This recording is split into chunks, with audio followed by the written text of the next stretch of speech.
this meeting of the County Commissioners to order. Please join us for the pledge. I pledge allegiance to the flag of the United States of America and to the republic for which it stands, one nation, under God, indivisible, with liberty and justice for all. Welcome everyone here today. We'll start with the minutes of our November 1st regular, or no, that wasn't the November 1st meeting. That was the November 15th meeting. Move to approve. I'll second that. Okay, we have a motion by Dale, second by Tracy, to approve the minutes of the November 15th meeting. All in favor signify by saying aye. Aye. 3 ayes, Jane. First on the agenda is Sheriff Laughlin. Sheriff, do you have anything for us today? Worked out good. Good afternoon. I come before you today to initially was asking to see if we could purchase a new truck. During the day, I believe we may have found funds to purchase 2 new trucks. To give you some background on that, Jeff Reedman from Reedman's, he had ordered 2 trucks at the beginning of the year. With all the delays over the computer chips, all that, knew we'd eventually need some, or the city or somebody would need them. He had ordered 2.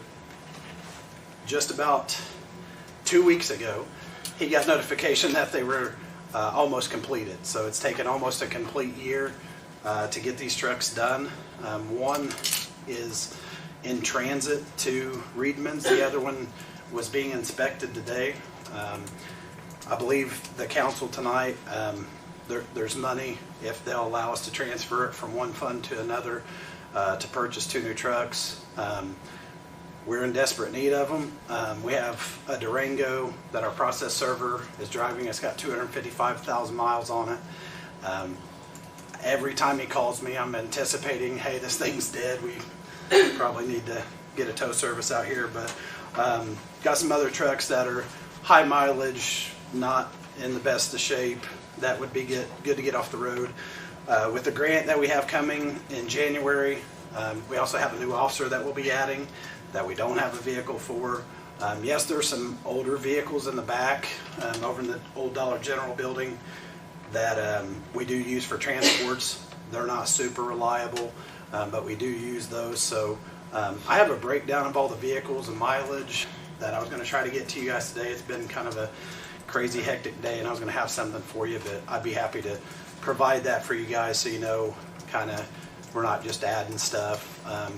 I talked to Zach about all this. There may be some things after next year that he may want to do to move some of those vehicles later, but I think the money's there. We won't be asking for an additional, and I just like to get these purchased, get him off to a good start, get our vehicles lined out, so that's one less thing for him to have to deal with next year. Okay, do you intend to rotate 2 vehicles out of service? That won't probably be my call, but that may be something that's probably a question for him, but yeah. We won't be trading them in on this. Right now we're down 2. One's over at Reedman's. We've had issues with another, so we'll need those trucks as soon as we get them, but that may be something he may look to do next year, so. Well, I know we've had trouble getting vehicles this year, for sure. Yeah. To be honest, I was shocked when Jeff texted me and said we were getting them at all, because I thought it was going to be the next sheriff's dilemma to deal with, but I was quite happily surprised that we're getting them. So. Well, I didn't know you were going to be here with this. I have no idea what's left in your budget lines. There's money. Is there? Yeah. Okay. Yeah, we've only I think we started out with 55,000. We bought that Explorer for the high school for the SRO. That was around $4,000, so we should have that. And then there's some money in another fund we're going to look to transfer tonight. So that's all funding approved, dependent, I should say. Okay. Well, if we give you the go-ahead today, could you be back on the 20th with a purchase agreement? I was getting ready to give my goodbye speech and how wonderful you guys are and all that. But I guess I can come back. Yeah, I can come back. No. Yeah, no. Can you take care of that? Yeah, I can be back at 20. Okay. What did you need with it? Purchase agreement? Purchase agreement. There's purchase orders that I gave Jane. She has both purchase orders for both trucks. So Okay. I haven't seen anything yet. okay. I just gave her the other one this morning. We were talking this morning, so she just got the other one. So I just have to show it to you. That was what you said here a week or two ago. yeah, the first one I think the VIN ended in 663. The other one ends in 662. The 663 is the one that should be here maybe next week. So yeah, but then you also we'll have to outfit them and all that, so they won't be right on the road right off the bat, but we'll at least have them if we do get in the pinch. So trucks have been great. You're starting to see a lot of the other agencies, state police, I see a lot of trucks. So for Fayette County, they've been really nice for us. We can get about wherever we need to in them. So Do you like it better than a Durango or Ford? I do. I got that Durango now, and I like it, but I'll be honest, hopefully Zach puts me in the truck eventually. So I do. The Durango's nice, but the trucks they're just getting something to put all your equipment in has always kind of been the issue, putting stuff in the back. But I think Zach's got some ideas on some toolboxes and stuff so we can keep equipment back there. But yeah, they've been really nice. The issue is, I should bring that up too, and I know it's more of a council thing, but like everything, the prices went up. We were getting them for about $26,000. It's $37,000 per truck now, which stinks, but that's everywhere. I've checked all around, and of course we want to shop local, but if it's not comparable, but Jeff's doing us right on the price. So inflation, y'all love it. I'll move to approve both trucks pending council approval. I'll second that. Okay, I have a motion by Dale, second by Tracy, to approve 2 vehicle purchases for the Sheriff's Department pending council approval. All in favor signify by saying aye. Aye. 3 ayes, Jane. Joey, as this thing goes along, before, if we decide to rotate a couple of vehicles out of service, before anything's traded in or anything, we want to make sure that, we may have a couple other departments that need Yeah, absolutely. something better than what they have. Yeah, absolutely. And we've done that in the past. I know we gave Everton one of our old Durangos. They still use. They got it all up and running, and they've used it for the past 4 or 5 years. So, yeah, absolutely. If there's another county agency or whoever you guys deem fit, we'd be happy to help somebody else out. So, Okay. Do you have anything else to report? I don't think so. You guys have any questions about anything? Well, I won't put you on the spot today. Good. Go ahead. You only get a chance or two to grill these left, so go ahead. No, it's, I don't have anything I'm gonna Okay. bring up. Anyone have anything, Sheriff? You be around after the meeting? I won't be. Getting ready to go close on a house that's been delayed 4 times. So I'm afraid if I don't get there, but I'd be happy to. You'll call me later. I'll get with you tomorrow. Whatever. Okay. Sounds good. So That'll work. okay. You want me to come back on the 20th too? After see if we get that approved, or Well, since you, these things that he's given you today, is that sufficient? Yeah. Okay. It's just my purpose. If what she's got is sufficient, then you won't need to come back. okay. And I briefly do want to say, I know there's a lot of people here with a lot of other stuff. I do briefly want to say that if this is my last meeting, it has been a pleasure working with you guys, especially the last year or two. I feel like you guys have been super great to work with. We've accomplished a lot of things. It's all a team effort. I've dealt with you on I say dealt with, I say that affectionately. On the council and commissioners, and most of the time we agree, and even when we haven't, I've always respected your opinion, and it's been a pleasure working with you guys, and hopefully we've all collectively helped the department move forward a little bit. So, thank you. Well, it's it's been a fun 8 years for you, I'm sure. I wouldn't use that term, but no, it has. It's been a pleasure. I'm very humbled by it and look forward to the next step. So we got a good one coming in. He's going to be really good. So Yeah, I'm excited. Well, sometimes the relationship between the sheriff and the board of commissioners is not always rosy. But Joey and I we've had a few minor disagreements, but none of it was personal, and we'll remain friends. Absolutely. Joey, it's been good working with you. Thank you. Thank you. You guys take care. Okay. Thanks. Okay, here to represent Fayette County Public Transit is Nisha Wicker. I'm now the attorney, remember? Well, you're sitting in the attorney's chair. Good afternoon. Thank you again for having us. Very brief, Commissioners. I'm just coming today to request our discretionary claims for $1,144. I believe Jane has all the documentation from Jalissa for Dale to sign. Those are for vacuum, flashlights, and a lawnmower. Might need a snow blower too, sooner or later. But that's it, unless you folks got any questions. I don't. You don't. No. I don't. Following Joey's hard.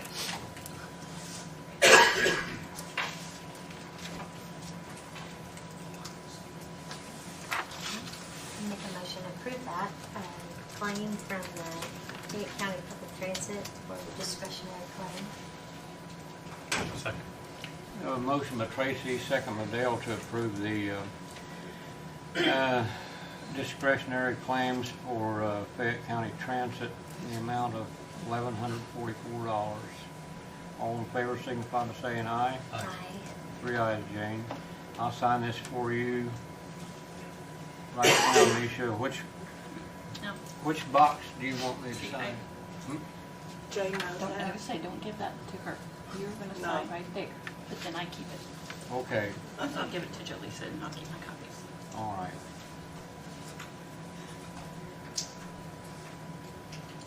While you're here, do you have anything you want to share on behalf of Fayette County Public Transit? Not much new. Again, our ridership is still climbing. Like Joey mentioned with his vehicles, we're still waiting for vehicles. They are out there. We found that out most recently. They're out there. It's just waiting for us to get them. Yeah, we've been waiting on those vehicles for Forever. over a year. Yeah, and our business could be so much more if we had those vehicles, but we just don't have them. And that's a bus, and we have a bus, a 15-passenger bus, and 2 of the minivans that we're waiting on. And they're not cheap to go out and buy, just to Right. go buy. They're not cheap. We've got a pretty good sized audience here today. Now would be a good time to remind them that the services we offer over there is for every one of them. There's not a person in this room that cannot Can't use ride Fayette with County us. Public Transit. So if you have a flat tire like I did today, call Transit. We'll go grocery shopping. You gotta go buy your wife a Christmas present. Call her Transit. And that's it. There you go. That's it. Thank you. Okay, thanks, Nisha. Thank you. County Assessor Jeff Coleman.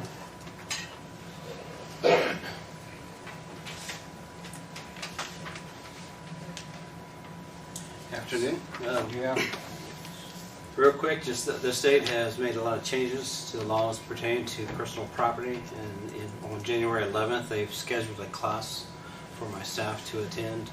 It's an all-day class, and so I'm asking for permission to close the office on January 11th. It'll be all day. This will be 2023, obviously, and that's we will be in the office, but we just won't be able to have people coming in. okay,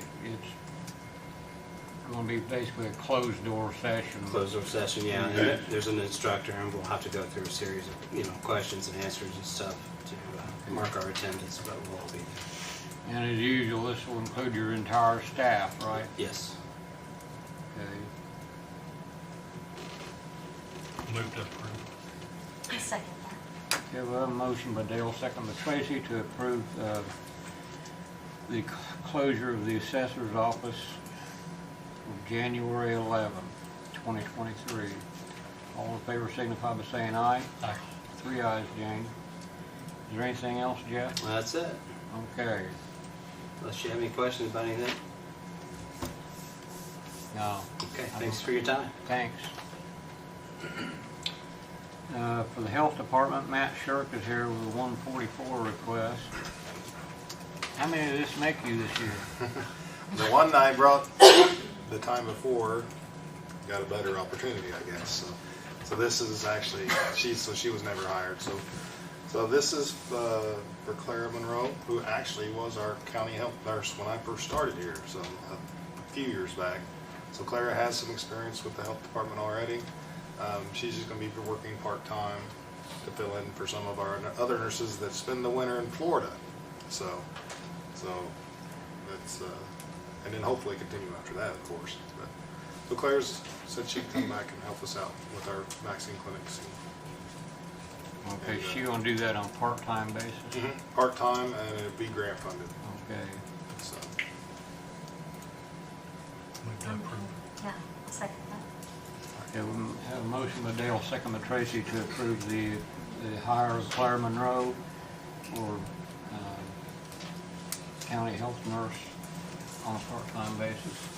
All in favor signify by saying aye. Aye. 3 ayes, Jane. all right. Anything else, Matt? No, we continue to offer vaccines 5 days a week at the health department on a walk-in basis, so you can come in anytime for any vaccine. We have the bivalent boosters available too, so if anybody wants the new boosters. We're doing flu vaccines as well. So there is a lot of flu going around right now, so I would recommend coming in and getting your flu shot. So we're here for anybody that wants us. So thank you. Okay, thanks. For the county extension office, Heather Caldwell is here with also with a 144 request and the annual Purdue contract. Yes, I think Jane, you've got the contract. Okay. So that's our yearly contractual services agreement with Purdue. Just need your signature. And then I have the 144 form. The 144 is for Calla Henry. She has already worked for us in the capacity of being hired by Purdue. She's going to come back and work under the summer intern line item to use up those funds for the year and to help us get some projects done here at year end. So that's what that one's for. What was that name again? Calla Henry.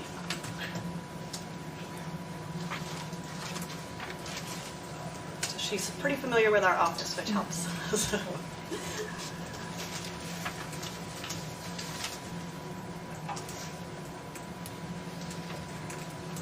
Okay, you want to take care of the 144 request Yeah, first? I'll make a motion that we'll hire Calla Henry for the extension office there. Second. We have a motion by Tracy, second by Dale to approve the 144 request to hire Calla Henry in the extension office. All in favor signify by saying aye. Aye. 3 ayes, Jane. Now, the Purdue contract for next year is now $48,480. Correct, and that covers both educators, both 4-H HHS, 4-H ANR. That's the combined total. And that was brought, we did know that number at budget time, so that was what was put on our budget line this summer. Okay. This is just the official form for it. So this will cover both positions. Correct, correct. Okay. I'll make a motion to approve that contract with Purdue for the 2022. Okay, we have a motion by Tracy, second by Dale to approve the contractual agreement between Purdue University and Fayette County in the sum of $48,480 for the year 2023. Any further questions? All those in favor signify by saying aye. Aye. 3 ayes, Jane. Now, are you gonna hold that till, okay. We'll not let that get away. Don't worry, I'll chase you down. Because Pretty will chase me down for it, so don't worry. Okay. And I can come and get it too. It's fine. Do you have anything you want to report on Of for course. your office? Okay. So just a couple quick things. We have revitalized the Extension Kitchen on Channel 3, on TV3. Stephanie, as our HHS educator, is taking the charge on that. So it's a nutrition and cooking sort of episode that we're doing there. John Pawsey has been great to work with on that. He's actually encouraged us to come back and do that. So we started that. I think the most recent recording was put out on YouTube last week, I believe. Oh, she sent you guys the link. That's right, for that. So she's got some other people scheduled. She'll be doing, different people from the community will be coming in and speaking about their work as well in the community, parks that we have and whatnot. So that's back and going. 4-H enrollment, of course, opened October 1st. We have a challenge out to our 4-H families that if we get 250 enrollments by December 16th, then Stephanie and I both get a pie in the face. So we're still about 100 shy, so I'm not sure whether to be happy about that or sad, because that means we don't get the pie yet. But we really encourage people to enroll before the first of the year. The deadline is officially January 15th, but that's a statewide deadline. So likelihood of the website either having some glitches or them being kicked out or having some challenges gets higher as we get closer to that date. So that's the reason for our challenge in December, to try and help our youth and our families avoid those challenges. So we'll see. We still got, a couple of weeks, a week and a half or so before we get that enrollment across the state. Probably half of the enrollments happen after January 1st. So that clearly, as you can imagine, with 92 counties and hundreds of youth enrolled, so that can be a challenge. So hopefully we'll get 250 to Fayette County, 250 in Fayette County. That's half of our enrollment, so that's the number for that, that number that we've set out there. Let's see, and then in the ag department, we did a Women in Ag program actually last night in Franklin County. It was for our entire 11 county area. Learning about the Christmas tree industry and reindeer industry and stuff. So we're just bringing some new and different things to our Women in Ag program for them to experience some different things in communities around here. We did a PARP training yesterday. That's a private applicator for a chemical spraying. We did that yesterday. We had 31 participants, which was great. I do a yearly training for that. And then let's see what else. We've got another Women in Ag program coming up in January. That's a 6-week program that will start getting advertised probably next week. We'll start putting that out on Facebook and in the newspaper. So we've got a lot of things going on. December, January, February is typically the ag side of our job, and we really focus on HHS, because then once the January 15th enrollment happens, it's full board 4-H. So we're gearing up. It's almost time. Hard to believe. That's all I got for you today. Any questions? That's a mouthful. That's a mouthful. Well, I was going to ask about the 4-H enrollments so far, but it's too early to tell. It's too early to tell. We do have 130 enrolled, and that's not bad. So, like I said, we'll hope to hit 250 by December 16th, and then I'm sure we'll hit our over 500 by January 15th. The last 3 years, the numbers have been pretty steady for us at around 500, so I anticipate the same. Mm-hmm. Well, hope you get more than you had last year. A lot of people don't think about this, but the 4-H enrollments has a direct effect on the success or failure of our county fair. Can you imagine what our fair would look like if there was no 4-H enrollments? Yeah. There wouldn't be anything. So Yeah. It's important. It is, and I think even more than the fair, it provides so many leadership opportunities for the kids in our community to learn things, try new things, and then they can do 4-H camp. They can do lots of leadership programs once they're in 4-H. There's tons of opportunities to then be able to contribute even back to the community while they're still in middle school and high school, especially as junior leaders too. So we enjoy the kids. We have a great time with them as always, and we're continually looking to grow the program and find new ways to help the youth in our community. Anybody have anything for Heather? Thank you, Heather. Okay, thank you. Okay. County Clerk Lisa Witt is here for the purchase of some wagons. Hello. First, I want to thank all the veterans that sit among us for your service. And I am here today. I'm asking that I would be allowed to purchase 9 heavy-duty collapsible wagons for election use. Our poll workers, they get a lot of stuff, and it continues to grow. Tracy has been a poll worker. I know, Dale, you were here election night and seen them trying to get their stuff in. And so I have the money in my budget, and so I would like to ask for permission to purchase 9 of these heavy-duty wagons. They hold 220 pounds. They're easily stored. They'll be easy for the poll workers to pick up so they can get their stuff in and out so they're not having to carry everything. It's kind of a haul when you've got 2 machines and now you've got the VV-Pat, and they'll be getting another VV-Pat next year. So the poll pad, their blue bags, their signs, it's just a lot.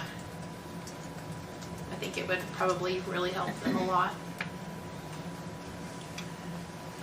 Yeah. We purchased 9 of those. It puts us at $1,070.91. So I still have a little bit of money to give back to the county general. I don't usually like to ask for this kind of stuff, but a lot of our poll workers, I mean, we really rely on our senior citizens, you know, and it would really help them. Unfortunately, though I think the ladies would probably love it, I can't send my redheaded boys out to every polling location to carry their stuff. What line in your budget would this come from? It's out of supplies. Supplies, Yep. okay. You say it come to $1,071.90? Yeah, I believe it's out of ballots and supplies is what it is on the election. I think we had 1136 is what Terry and I figured in there.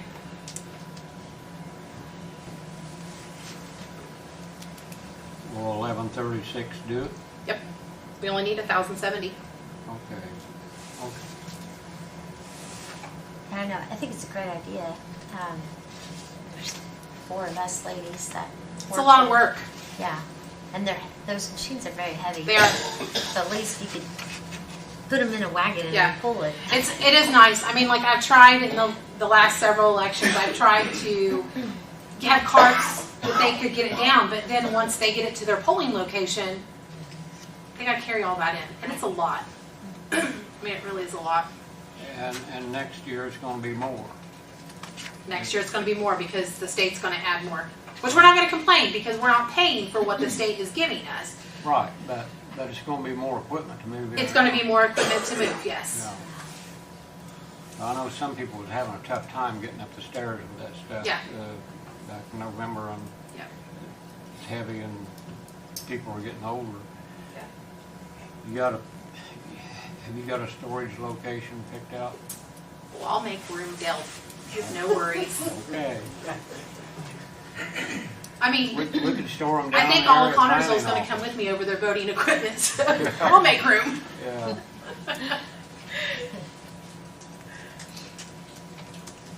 Did you say 8 wagons? I would like 9. 9? That's still not enough to get us everything, but I've got, after the budget gets approved, I think we'll have enough to finish for countywide next year. I'll look to approve 9 wagons. I'll second that. Okay, we have a motion by Dale, second by Tracy to approve the purchase of these collapsible wagons for the clerk's office. All in favor signify by saying aye. Aye. 3 ayes, Jamie. All right. Thank You you. need anything else today? I don't think so. We did purchase a couple not nice big flags that'll say vote here. Those will be on the courthouse lawn. So when early vote starts, people will maybe it'll bring a little more awareness to that. We did get those ordered. They should be here in the next couple of weeks. Yeah, I did see those. They're about 15, 18 feet tall. aren't They're big. Yeah. They're nice. Okay. So, yep. I think that's it. Okay, well, All right. thank you very much. Thank you.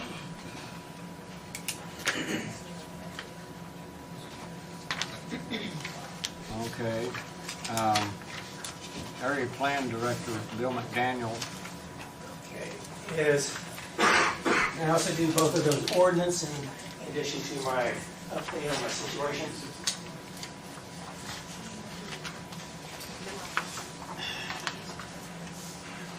Okay, this is the, Okay, first one is the actual ordinance for replacing the home occupation with home-based business. And then that's the first one. Then the recommendation was made. We then also have the ordinance for then amending the county fee schedule for the area plan commission by adding in the fees for the home-based business. And the city council, last week, the city council, without any changes or any minutes or much discussion, was they adopted the home-based business regulations. And Dale knows we've worked on this for a while, and I think everybody was pretty well content on the plan commission with it.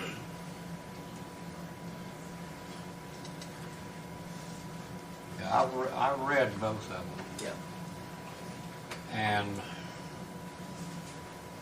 so the city had no Nope, amendments? none. Okay.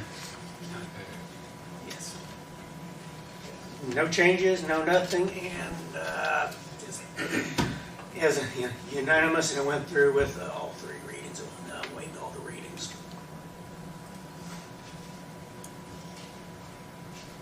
Dale, you're on the APC. You got any comments about this? Just Bill has worked on it for a good while, and everything looks like it should be within range with Yeah. everything, so. Yeah, a lot of starts and stops, over the last several years to get to this point, but fortunately, we have an area plan commission, which is, many of the members really want to be doing what a plan commission does, and so I'm thankful for that. Makes my life a little more loaded, so to speak, as far as having this, but I am glad to actually be working as a planner rather than focusing everything on the building side. Now, do we need to approve these separately, or can we do Yep. them both together? Yeah, because they're two separate ordinances, because the one is the amending the zoning code, and the other one is amending the ordinance that you previously adopted last 2021-08, which was last September when you adopted that for the fee schedule. Okay, so we're amending the fee schedule that was adopted previously. Yeah, that would be the second action, yep. Okay. And after you finish with that, I will have a comment I want to make about the fee schedule after we take care of this. Okay. So we need to approve that one first. Yeah. I'll move to approve ordinance number 2022-11. I'll second that. Okay, we have a motion by Dale, second by Tracy to approve ordinance number 2022-11. An ordinance to amend ordinance 93-7 as amended the area zoning code of Fayette County and the city of Connersville. Is there any further question? All in favor signify by saying aye. Aye. 3 ayes, Jane. Ordinance number 2022-12. An amendment to the county ordinance 2021-08, the fee schedule. Move to approve. I'll second that. Okay, we have a motion by Dale, second by Tracy to approve ordinance number 2022-12, Fayette County Area Plan Commission fee schedule. All in favor signify by saying aye. Aye. 3 ayes, Jane. Takes care of those two items. Okay. Now, I would like to recall when we went through the adopting the ordinance, raised the question about, well, do we have a ceiling on the fees for the class 1 uses, which is the commercial, the hospital, business, anything along those lines. Now, it's going to come to that, and this is going to be tied in with whatever happens with Reed up there on Park Road. Right now, so we're going to have to figure something out as far as the fees, because if it's $170 million project, the fee will be way beyond what we would actually need. We got the cost of the services. And in my mind is that coming out of that fee up to a certain amount would be to then have someone who's specialized to handle a project like that, because it's going to be a big project. There's going to be almost continuously needing someone up there.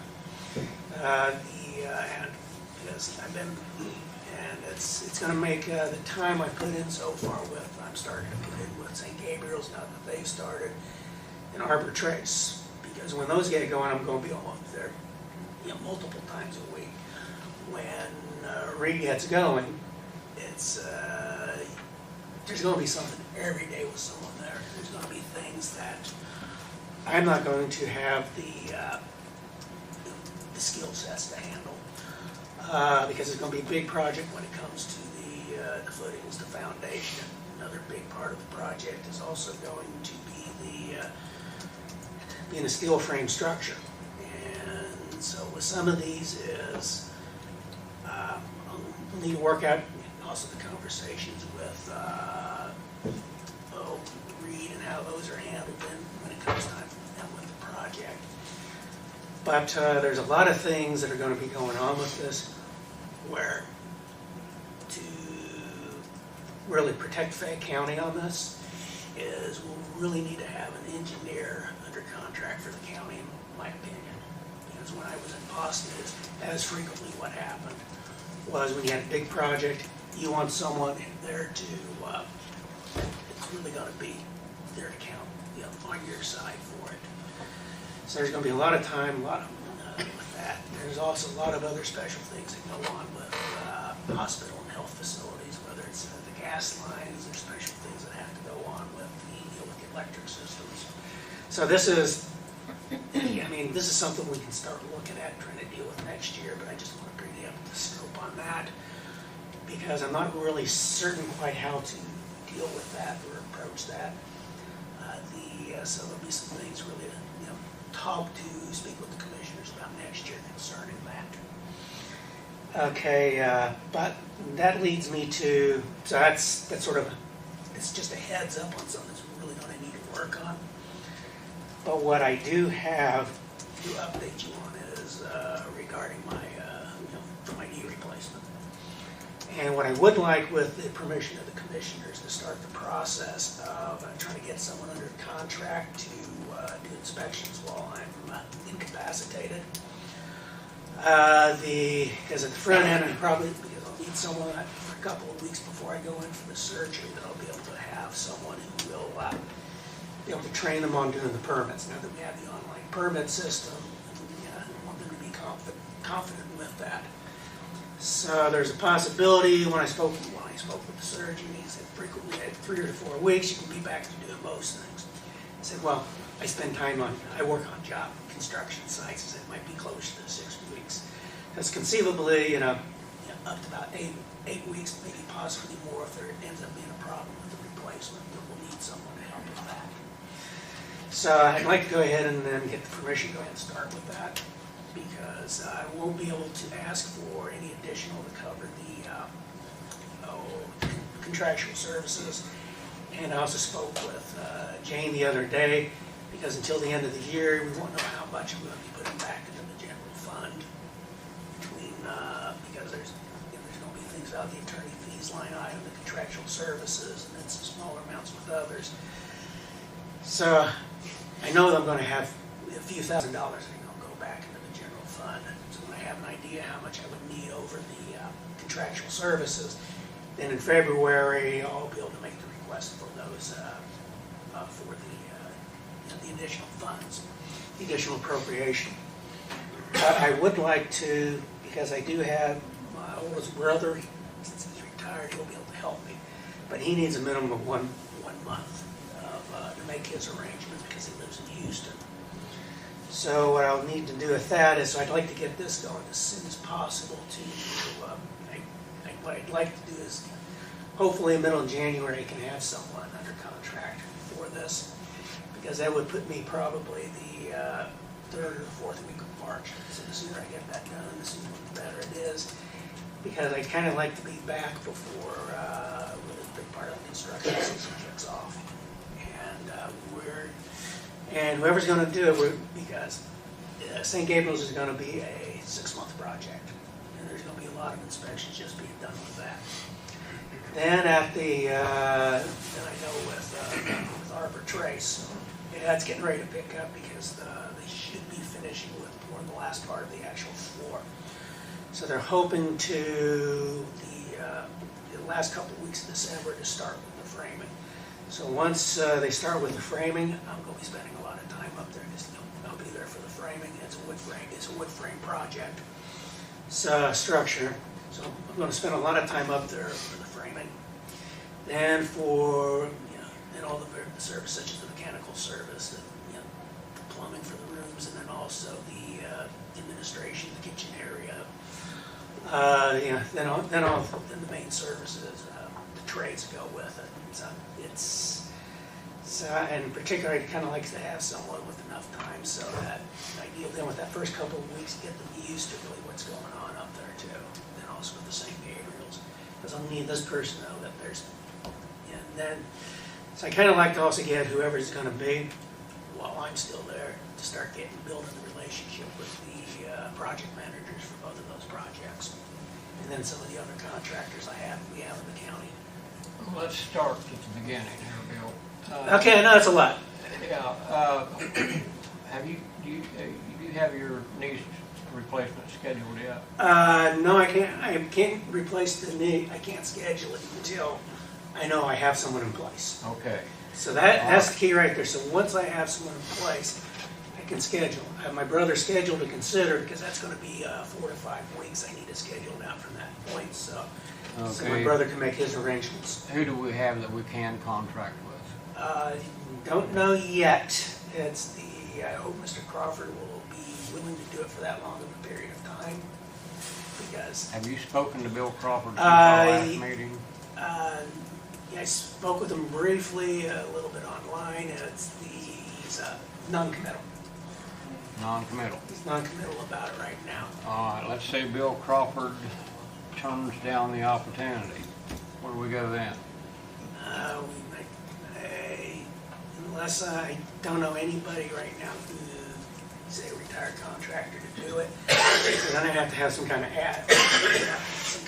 For just for a short-term contract, maybe about a 2-month contract. And I don't know how much of a response that might get because it's such a short period of time. Hold on just a second. Didn't the Wayne County Commissioners, when they were here, say they might be able to help out from their office up there? Tell you what, I'll contact Jeff Plaster. He's one of the Wayne County Commissioners. Mm-hmm. And he suggested that the last time they were here, they overheard your talk about this, they might be able to provide someone from their office. Mm-hmm. And that's one possibility. Okay. So, and that might require a contractual agreement between us and Wayne County. Sure would require a contractual agreement, yeah. Yeah. The perfect solution would be, really, in my mind, would be with Mr. Crawford, but if we can with someone with Wayne County with that, that'd be fantastic.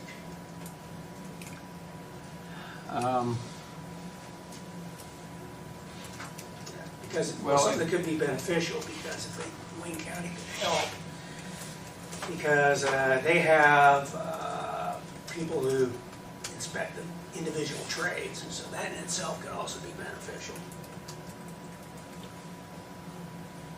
I'm making some notes here, Bill.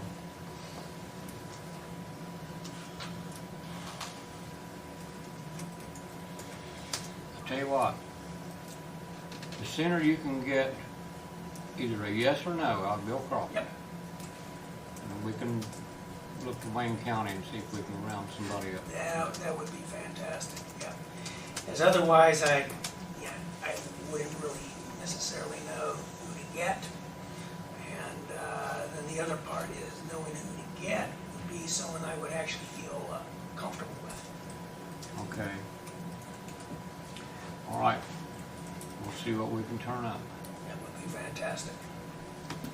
No need for you to limp around in pain any longer than you have to. No. I'm looking forward to being able to no longer baby stepping on stairs. Yeah. Okay. Also, I'm looking forward to get to the point where I can backpack again too. Is there anything else today?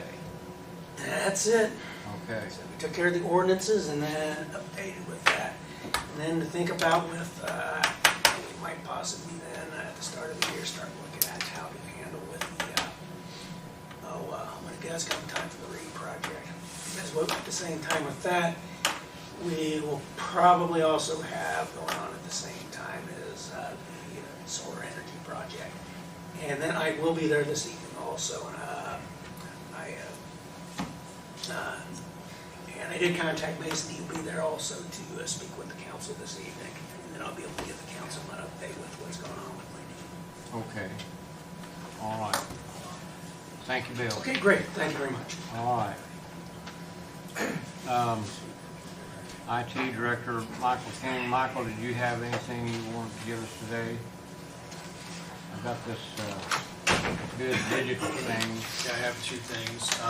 One, I sent Jane the interlocal agreement for probation. I think she might have had the ones from the... There's 2 for probation and 2 for corrections. Yeah, the 2022, I don't think that had ever been signed for that's the part paid from probation and corrections for Mike's salary. Oh, okay. And so that's the portion of the part-time salary paid from probation and corrections. That's just the agreement that takes it from those grant funds to the general fund to pay for his salary. So that's $3,100 per year from each of those departments. So that's the 2022 and the 2023 agreements that just need to be signed. Apparently we missed it for the 2022 and they were trying to go back and find it. Well, it's easy for things to fall through the crack. Yep. So just need to get those signed and go on from there for that. Assuming you want to continue that, which I think would be a good idea. Okay. Well, we'll get official approval of that right now. These two agreements are between us and Community Corrections and probation. For each to contribute $3,100 a year toward payment of or funding of Michael's salary. Or Mike Wilhelm's salary is the part-time Mike position. Wilhelm. Yeah. Well, your department. Yeah, the Mike part-time salary, Wilhelm's salary. Okay. So if we can officially approve those, we'll sign them. I'll move to approve an interlocal agreement between corrections and probation and county. I'll second. For the 3,100. We have a motion by Dale, second by Tracy to approve the interlocal agreements between the commissioners and the probation department and community corrections for support of the IT department. All in favor signify by saying aye. 3 ayes, James. Now, And the other thing was this quote from BIS Digital. This is what I had mentioned last month for the courtrooms. The first quote that I got in for the entire sound system to be replaced ended up being $24,000 per courtroom, which is much outside of what I have possibility of paying. Instead, I got him to revise the quote. The quote you have in front of you is replacing the current hard of hearing devices, which is the FM Pro Assistive Listening Wi-Fi device. The software, which is the screen capture, annual DCR remote, and then the installation and all that goes with it for each courtroom. So the device itself is the $2,800. So just that one piece of equipment is $2,800. So that so that's one for the circuit, one for Superior. The software is $775 to bring the software up to date for each courtroom, and then annual support for the year, for a year, is $500. Mostly we need that so that if there's any changes in the software, or we have any problems, we can call them and get help. Normally support for them is $150 per hour over the phone. And currently that's what we're on, and we don't have a problem with that. But that first year after you change something, normally you have more problems. After that first year, I don't think there's really a problem with, hey, we have a problem occasionally, let's call them. We might have to pay a little bit, but when you're calling them more often that first year, you usually rack up that $500. And then, of course, the installation for the actual hardware. They come and install it, set it up, make sure it's configured, balanced with the current sound system, everything's working correctly. And that's that $900. And then shipping and handling for the actual hardware and everything is the $200 there. So, and then, of course, that's, like I said, one for each courtroom. So that brings up the total to $10,000. But they've got sales tax on here. Obviously, we're tax exempt, so that's irrelevant. So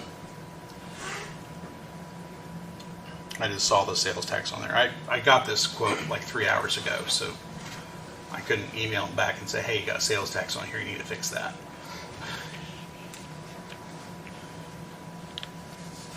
Will this fix all their problems up there?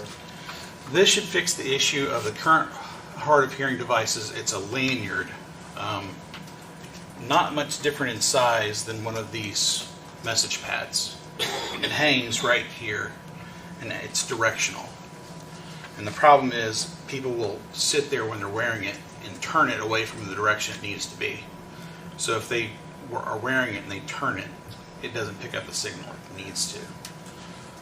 So the person wearing the headphones, if they turn it away from the direction it's supposed to be, it's like a remote control on your TV, it suddenly won't get the signal, so now they can't hear the microphones. So the new ones are omnidirectional. It doesn't matter what direction. If they turn this thing, it won't matter because it's going to pick it up anyway. So, and that's the problem.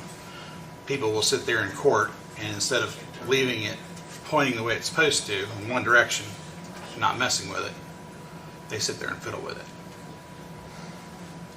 Now, do I understand right, this system does not record? No, this goes in addition to our current recorder. It's connected to the current system. I mean, it's basically replacing the piece of equipment that's connected to it currently. And I know how good you are at shopping, so I'm going to assume this is the best deal we can get. Well, I'm going to see once you give me conditional approval, I'll see if I can get that the piece of equipment, the actual piece of hardware, any cheaper than that $2,800 anywhere. But I doubt I'll be able to find it any cheaper. But I literally got the quote, the fixed quote 3 hours ago. Okay. Well, I know you've been working on this for a good while. Is there any sense of urgency upstairs in the courts? Well, they want to get it done, but I'm trying to get this out of my 2022 budget and get it, get the money encumbered so that we can get the invoice paid for so that we can get this done. So. Okay. Is the 10,000 in your budget? Considering most of it is a service, with the labor I do. And I had money that I had set aside for computers and equipment that I haven't spent yet because I try to hold off on major purchases until closer to the end of the year because of stuff like this or major needs, and until I know what the major needs are, I kind of squirrel it until I absolutely have to spend it. I think we would pay this out of courthouse operating, wouldn't we, Jane? It's QCAT. CCD? Okay. Yeah, it'd be out of my equipment fund and my labors and stuff.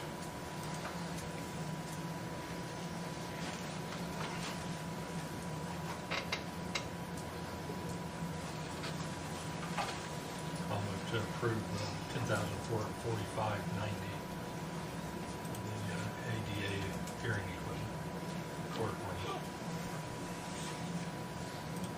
Okay, we have a motion, Dale. I'll second it. I was looking at this, so it looks like they excluded the sales tax. Yeah, now that I'm not 100% sure, I want to make sure with him, Okay. so. It may be accurate. All right, I'll second that. Okay, we have a motion by Dale, second by Tracy, to approve the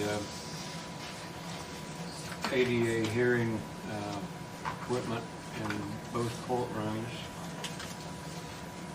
for $10,445.90. Any further questions? All those in favor signify by saying aye. 3 ayes, James. Well, I hope this is a fix. Yeah, I hope so too. I mean, we've been using the same piece of equipment since we renovated the courthouse. So we've gotten its use out of it, but unfortunately, we've got to have it. So, any questions or anything for me? Okay, I don't have anything, anybody? Off to the next disaster. Thanks, Michael. Animal Shelter Director David Rickman, do you have anything today? I got a couple, I've got to mention it today, but, on our old truck, the old silver one, since the bed looks really bad, I was wondering if we could go ahead and put like a flatbed on it, and I can put dog boxes on it a little later to transport animals, and I like to put a winch on it if we can, so we can pick up the deers, the dead deers that we pick up. Oh. So we don't get hernias or anything like that. Some of them's pretty good size. And I got a quote on it.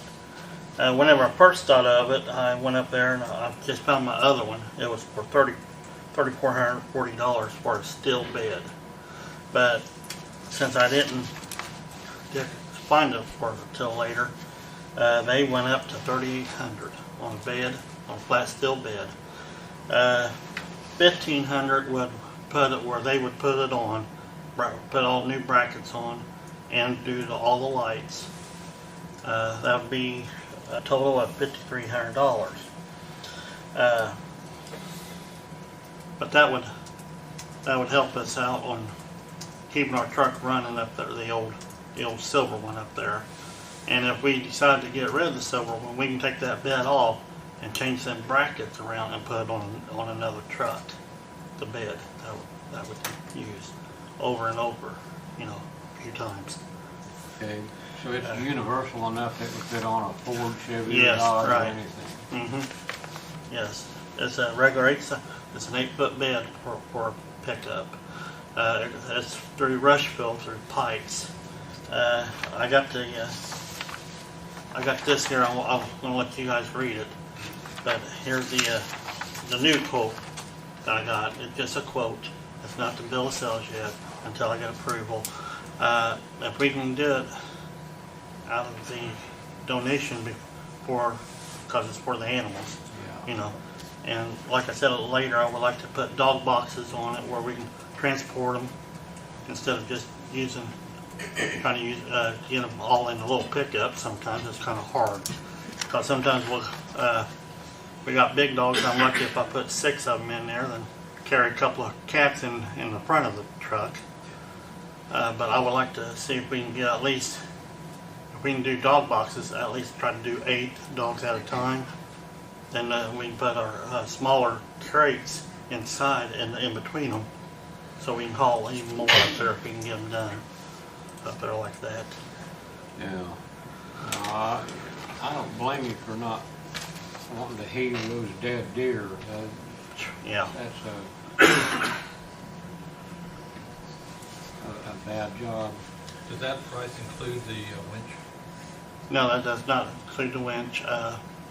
I'll probably get a winch like from Tractor Supply, not a real expensive, but not, because we're not going to lift something real heavy with it, Shouldn't need any more than a quarter ton. Right. Yeah. Yeah. If the deer get any bigger than that, We're in trouble. yeah. But I was looking at it so we can use that truck for a different use, you know, instead of just looking at the ugly part of it, you know, if we can do that. You know, Okay. I think, Dave, you'll probably have to talk to council also to get Okay. an appropriation. all right. So, will that be okay tonight, Dee? Has to be Nope. advertised. Okay. All right.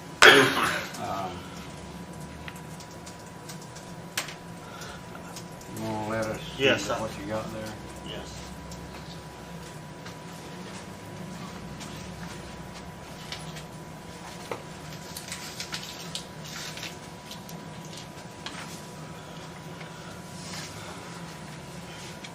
See plenty of them around. Who does those beds locally? Pikes up in Rushville. Pike. Okay. Yes.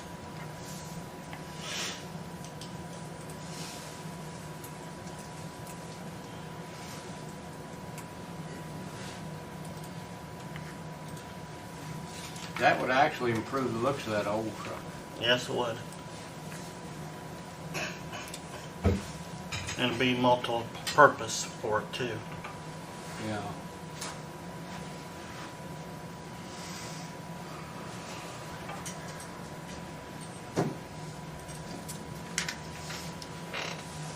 I'm just trying to use all of our equipment then, as long as we can keep it going and everything. Yeah.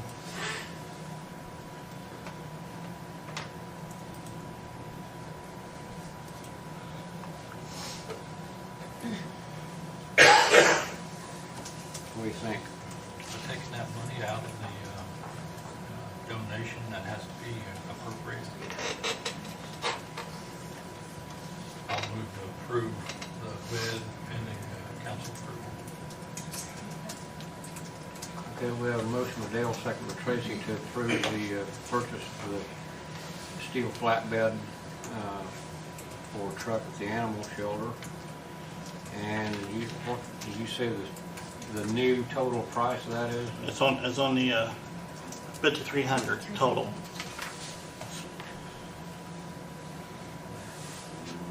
Okay, 5,300. Yeah, that's them putting it on, and we take off the old bid. Okay, for $5,300. Any further question? All those in favor signify by saying aye. 3 ayes, Jane. Take this to council for an additional appropriation on the Okay. donations, out of your donations fund, and I'm sure they'll be able to take care of it. Yeah, and I have one more thing. I know you give me permission to use that other building for,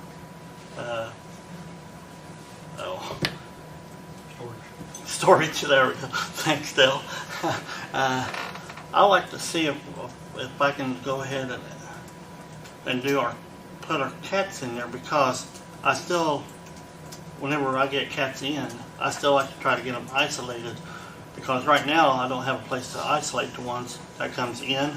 And if they got sick eyes or something like that, then it gives the other ones. And you know, we try to take care of them with terramycin and all that, air mites, you know, and try to get them checked out like that. If we can get it where we can separate them, then after they come in, then we can put them in with the rest of them where they're healthy, whenever they're healthy like that. You know, I like to see if we can go ahead and use that for now, and see if we can get a little electric. Huh? You got any cages to put in there? Yeah, I got my old cages and my new cages that we can put in there. I know that you put together a plan to Yes. completely redo that building. You gave it to us. And I don't know, did you guys ever get up there and look at that building or not? I've looked at it with Dave a little bit, and Okay. I think changing like he's wanting it would be good for it. Quarantine the cats away from the others and give him some more room. We haven't gotten anywhere on the total renovation of that thing. No, we don't have total of it. I try to get the school involved, but they change their courses around. Now they can't do it, but I got a couple other ones that I want to try to get in there and see what they would estimate it for. Okay. You know, we gotta do it little by little. That's fine for me. You know, well, I like to try to get going with it and see if we can do it. Yeah. I hear no objection to moving the cats over there, I hadn't heard any yet. so go ahead and do it. All right, thank you. Okay. Our adoptions are still, we've been adopting the last, I think, 2-3 months now, around 20 some, and last month was 21, and I think it was 2 claims of dogs and cats that we've been adopting and all that. You know, I don't have my paper with me, but I remember that part. You know, I still got like 20 some on hand, almost like 25 or 30 somewhere right in there. That's cats and dogs. So we're keep moving them. As long as we keep moving, we're pretty good with that part. Yeah, I saw your report that you left in the mailboxes the other day, and it looked like business was good. Well, as long as, I do have people that is still helping to sponsor the animals, you know, for adoptions. You know, if somebody can afford the dog to feed it and all that and take care of it, and they can't afford the price, well, I got some dogs that's been sponsored or cats. But on the veteran, if a veteran needs a support animal, I try to let the veteran have one. If I got an animal that's been sponsored and the person that sponsored it don't care, I'll let the veteran have one. I have one veteran right here that's got one, I promise, not long ago. It's been a while. How long? About a year? Almost 2. Almost 2, yes. And those 2 are one at a time almost. Yeah. So, you know, if you're a veteran, you need a support animal, come see us. We'll try to help you out. Well, sure, why not? Yeah. A cat or a dog, just come and see us. Appreciate it. Thank you. Okay. All right. Thanks for the report, Dave. Thank you. Highway Department, Jay Havlin, I know you have a couple of things today.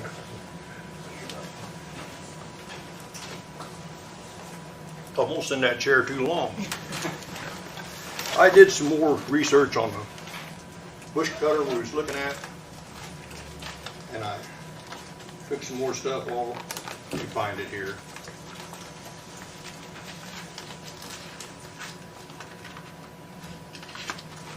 Okay, what did I do with it? I left my original in the office in there.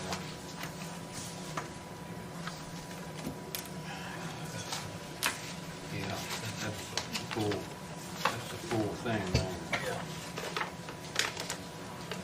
I went over that thing and I got that thing down to 260,770. You can see here what I got marked. But I have to call him and get a new purchase agreement on it before we can do anything with it.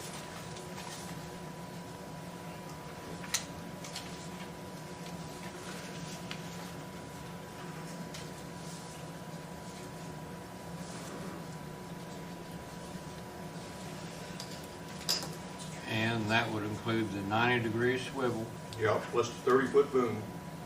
quick disconnect system on the boom and the arm, backup camera, reversing radiator fan, the buy-board guards. No, that's no charge for that.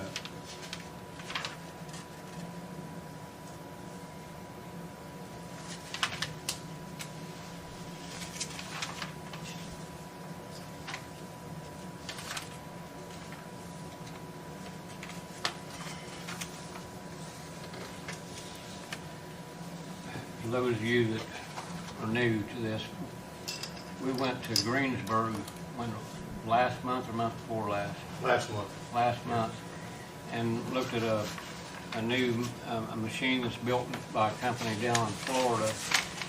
It has a 30-foot boom arm on it, all-wheel drive, all-wheel steer, bulletproof. Yeah, bulletproof Cab. glass on, yeah.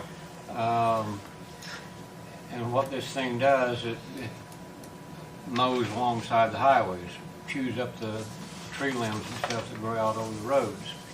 And the old equipment that we've got is just so wore out, we can't keep it running anymore. And this is a really, really nice machine, does a terrific job, and it's got more attachments for it than a skid steer. Yeah, and that one's got a mulching head on it where you won't see a mess left on the road where you do with the regular bush cutter. It kind of obliterates everything when it cuts it up. Does a pretty good job. So anyhow, the full boat price on that machine would be $302,157, and Jay has eliminated enough bells and whistles to get that down to, what's that price there, Tracy? $260,770.40. 260. Okay. I offered that guy $150,000 for that one at Greensburg. They just laughed at me. I can imagine. Yeah.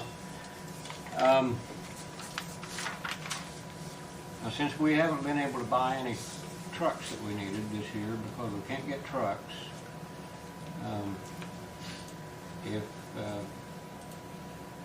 if you encumber this amount for this year, we could use that out of this year's budget. Yeah, I've got enough to cover that out of trucks and equipment.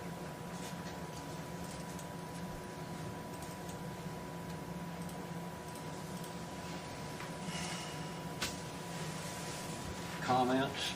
I'd have to go to council to be, instead of transfer the money to the other line item. No, because it's a 4 to a 4.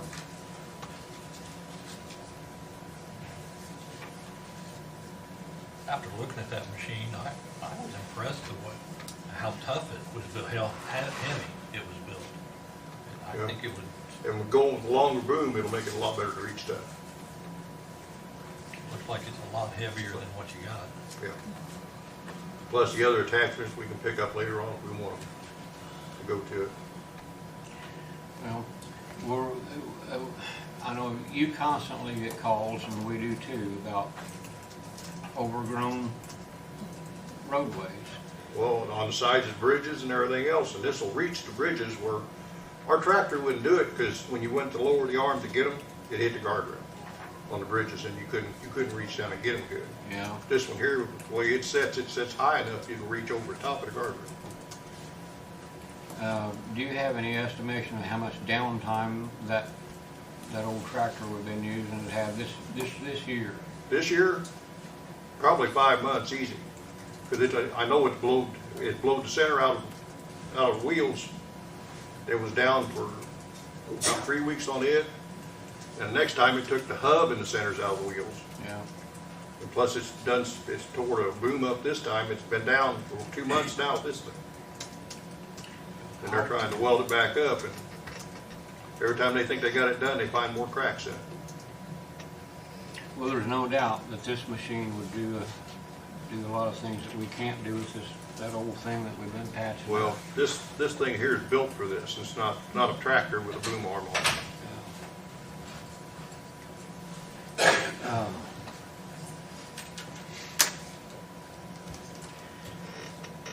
I like that machine down there too. Yeah, it's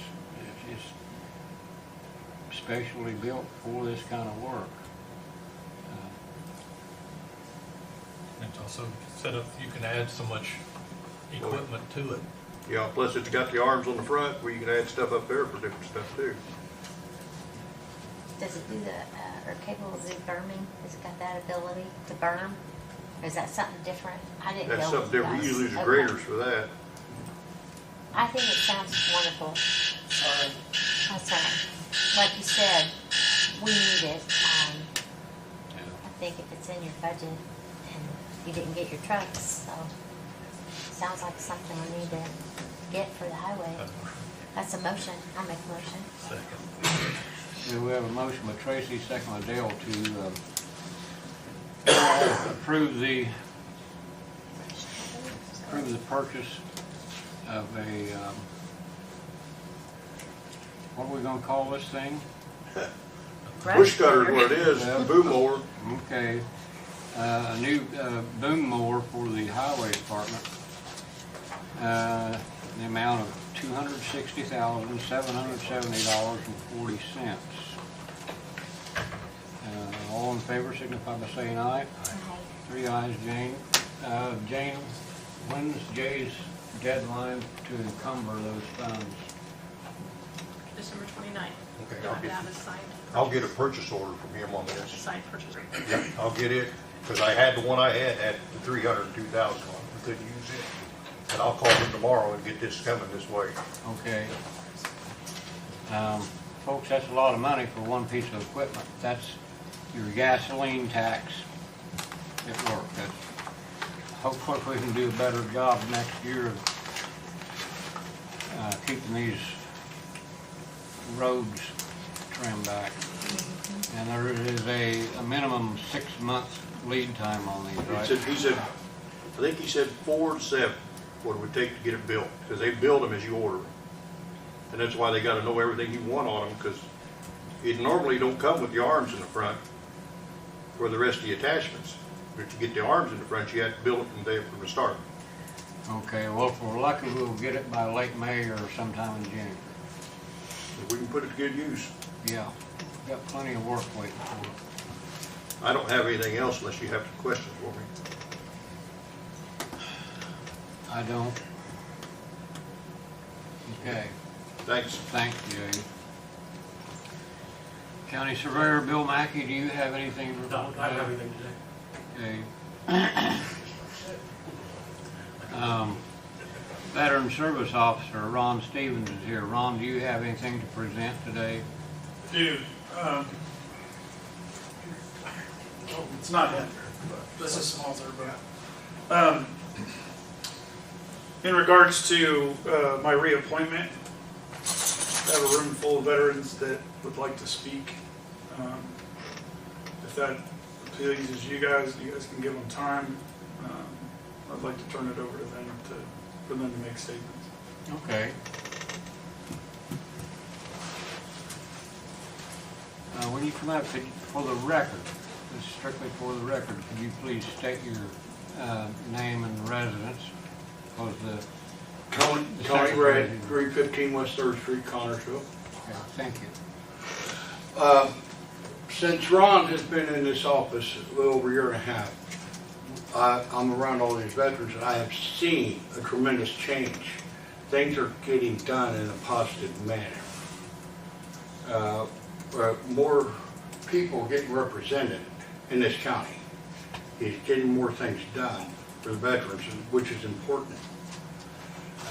You know, I don't always agree with everything he says, or he agree with me, but when he's getting things done, he's effective.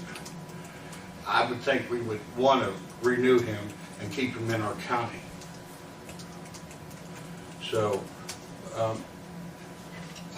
I just kind of off the wall here, hearing that you don't want to keep him no more. May I ask why? As a representative? Well, I'll say this, we did have a private personnel meeting with Mr. Stevens recently, but we cannot discuss private personnel matters in a public meeting. Okay. I would just like to see if there's any way possible to retain him in this county because he has done so much for the veterans. That's what I have to say. Anyone else? Hold on. One at a time, Joe. One at a time. Sorry. My name's Dwight Smith. I live at 219 West 12th Street in Connersville, Indiana. I have known Ron only for a very short period of time, but I know he has gone way out of his way to do things for me. Man took me all the way to Dayton, Ohio, Dayton, Ohio, to the hospital. Brought me back. There was 2 other fellows with us, 3 of us, his private vehicle, and he's done a lot of things. I'm new with him right now, but he's working with me on my cases, and I think he's a very good man. Now, I'm not a very good public speaker because I can get carried away at times, but I want you to know that I think that if you go on somebody's criticism that 1 or 2 people may have against an individual, then you only have to look at yourselves, because being in the positions you people are in, you know you've been criticized and you know you're not going to make everybody happy. And that's about all I've got to say. Thank you.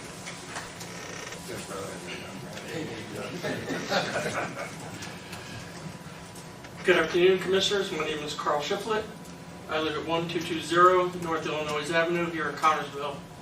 I met, and I'm a former Marine. First day I met retired Chief Petty Officer Ron Stevens was on 7 September. He picked me up at the Indianapolis airport. I had come back from Ukraine. I was wounded in Ukraine during the Russian artillery attack on my city, and Doc sent me home, or sent me back here. I hope to return in January.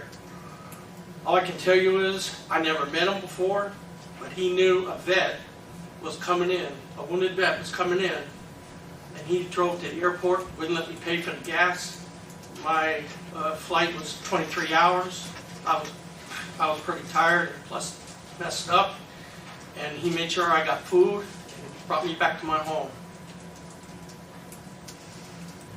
Talking about somebody who's passionate about serving vets, that's the testimony that I can give you.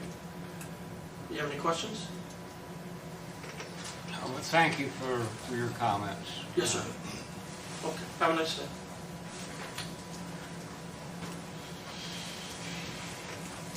My name is Paul Bowling. I live at 352 Hickory Drive, Connersville, Indiana. Everybody knows me as Bubba. I worked with Ron for a little bit. I've been with him in the Veterans to Veterans meetings that him and Andrew Bunch put together.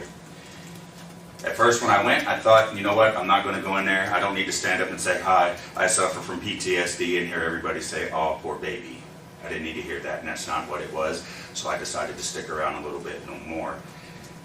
The networking that was going on inside of that room, the experience, the know-how that Chief has. When I say Chief, I'm speaking of Mr. Ron Stevens.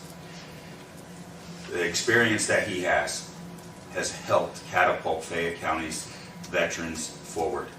Many veterans were being left behind. When I say veteran, let me define what a veteran is to me. A veteran is somebody who has stared the elephant in the eye for this country. A veteran is somebody who leaves as one person and comes home as somebody else. You cannot hand us over to somebody who doesn't know that, who doesn't understand that. I wish the VA system understood that. I've stood in front of psychiatrists, psychologists, and doctors who didn't know what I was saying. But then one day, at a local place, Jerry's Pizza? Where was it? Jerry's Pizza. A veteran actually looked me in the eye, and I didn't have to say much because he understood what I was saying. He understood who I was. That to me is the most important part of a veteran's service officer. If you can find that somewhere else, please do. But I highly doubt you find somebody as experienced, capable, and able to talk to somebody like me. And since this is not a personal thing, this is a public thing, if any of you would like to hear my story and know how personal it is, that I can't just talk to somebody random, please come talk to me. I'm at the Jungle Barbell almost all day long. He has worked and brought people in there as well so that we can continue to give them a healthy outlet. Ron isn't just for one office. He's for veterans, he's for the community, and I believe he needs to stay here. Thank you.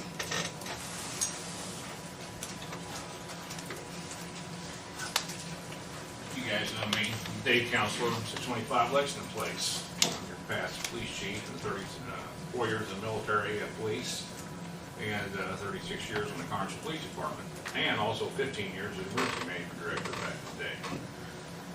Ron here I've known for several years now, and and being working for the county for 15 years and dealing with every department for the county and the city.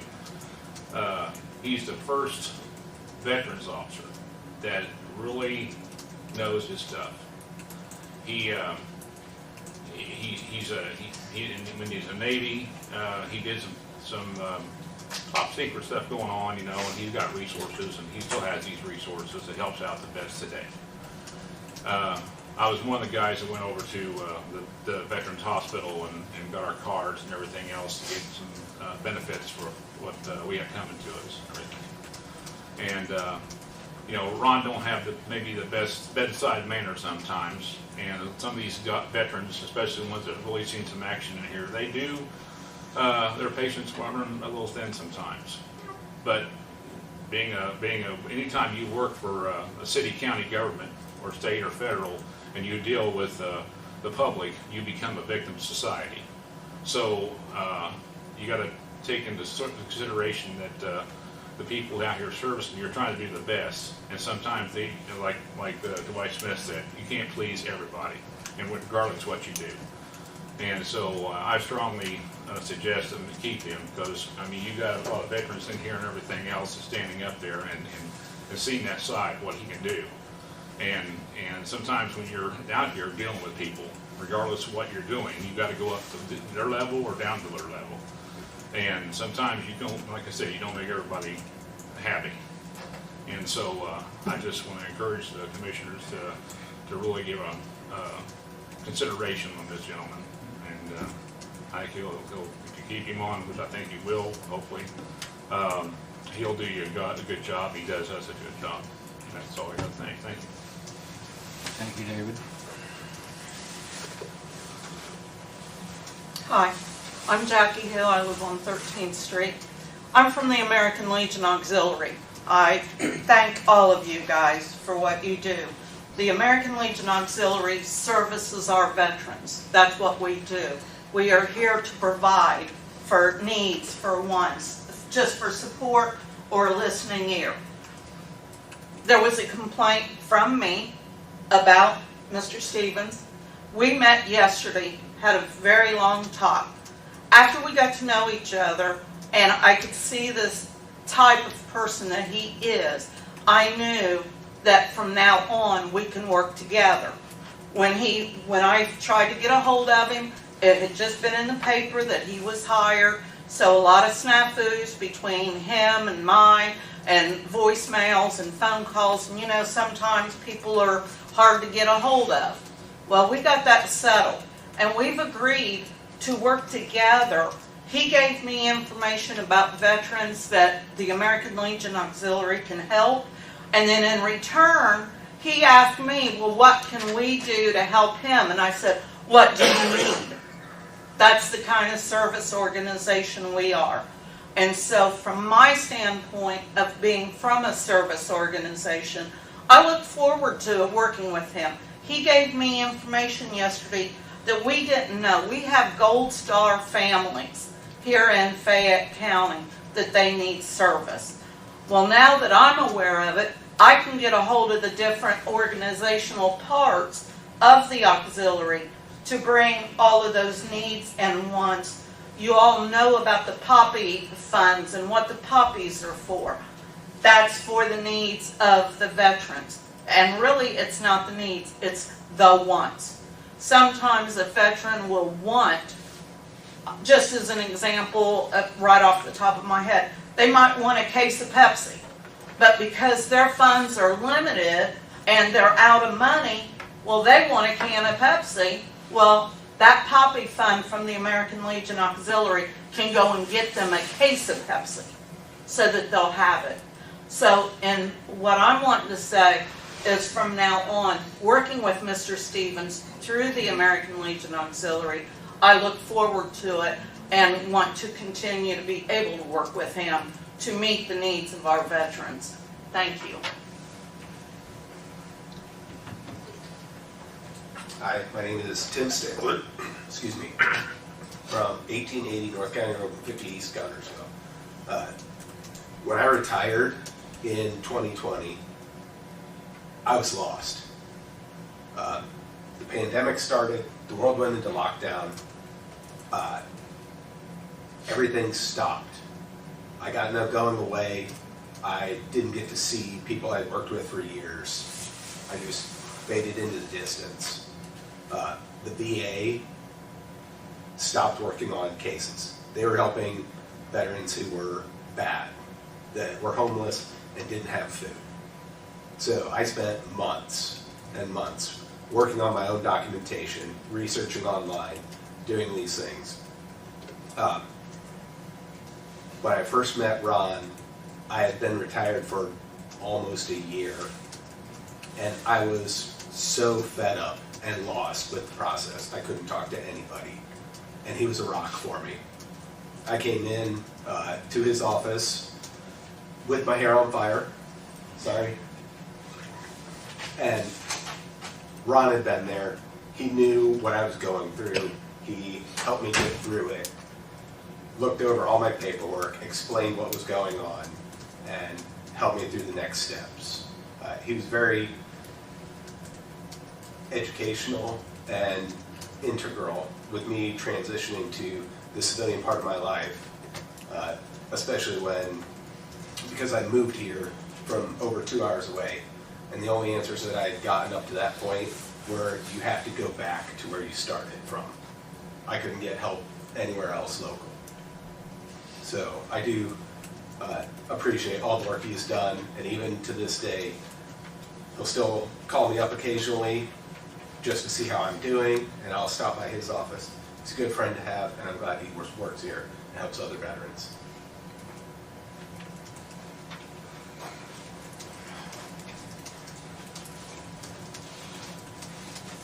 Hello, my name's Andrew Bunch, 158 South Club Drive.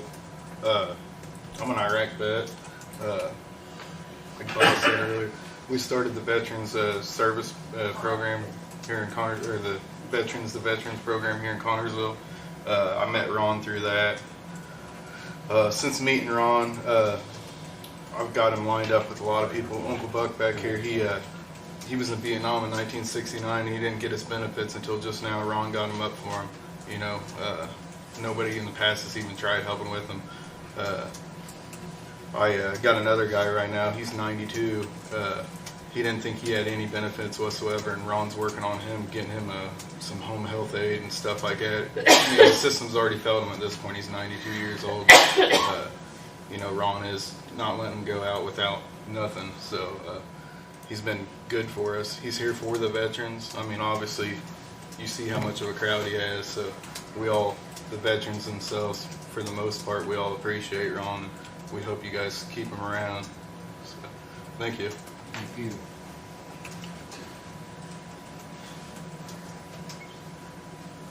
I want to say something more. Something happened a couple of, I think it was last, honor flights? Yeah. Honor flights, a person got a hold of me, and knowing I lived in Connersville, Fayette County, and they had a Vietnam, I think it was Vietnam veteran that was eligible to go on this honor flight, and he had some issues and all this, and I got a hold of Ron, and not only did he get with this guy and take him to Indianapolis, and he went with him to Washington, D.C. for the whole day and made sure he got home safely.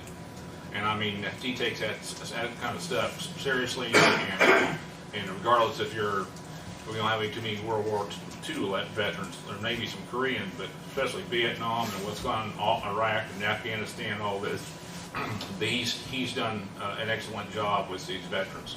And here you got a guy that didn't have any inkling on how to get involved in this honor flight. I got a hold of him, and he took him to Washington, D.C. for the whole day and make sure he got home.